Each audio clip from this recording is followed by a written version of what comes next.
I didn't know you and Cole was that tight till we all was at Oakland for the All-Star game. Mm-hmm. And we had a dope-ass practice. I never forget this. And usually after practice, you know, guys got to go do something. We got to do community stuff or you got to go do interviews, but you're going like this.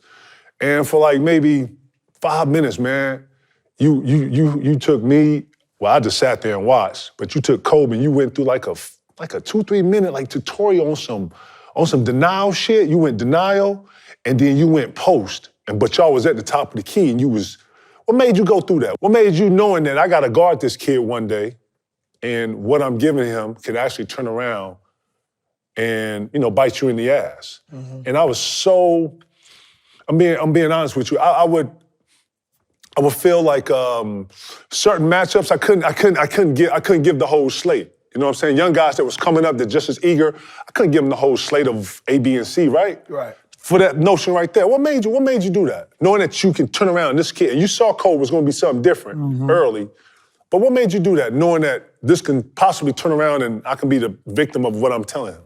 KG, Kobe was way different. He was a different kid. You know what I'm saying? I was in 10 years more and plus in the NBA at the time. And that's when we were in the 2000s. Yeah. It was like my 10th or my 11th year in the league. Yeah. And Kobe didn't have a fear of nothing to ask nobody to get better. Facts. So he came by me and he was like, big bro, man, you be doing this and that and that. I really want to learn this, man. I really want to learn it because of you. And when he said that, that took something out of me and took something in my heart that a kid with his ability and knowing where he was going wants to really learn and he doesn't have an ego. Right. He doesn't have an ego. And I don't mind that.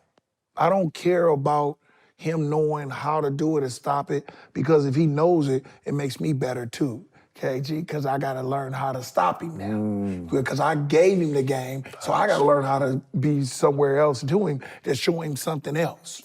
And it didn't really bother me.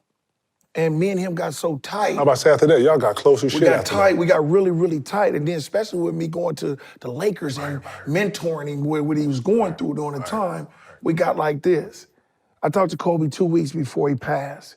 And we were talking about the Hall of Fame and what was going to happen and when we're going to be there and stuff like that. And he was very excited. You know, he was very excited. And that's how close we were. You know what I'm saying? And then he got off the phone and he said, man, I'm about to call my nephew, man. He been calling me about tennis shoes. And then he got on the phone with Gary and sent him some stuff. And, you know, that was my guy. You know what I'm saying? And it still hurts me to the day that he's not here on this earth. And it's just something that I had to do for him because I felt it in my heart. Right. Y'all got close after that. At the time, man, I knew him personally. I know Bean didn't trust a lot of people. I know he was very weary of people. I know he was super, I ain't gonna say shy, because he can be assertive when he wants to, but you know, we saw a different Kobe, and we saw Kobe grow up too. Right. And I just thought that not only did he have the balls, but I felt like he, because you can see him kind of building it up. I can see y'all off to the side talking, and then when you went into it, I was just looking at it like, damn, Joe, this is crazy. And then obviously we were sitting there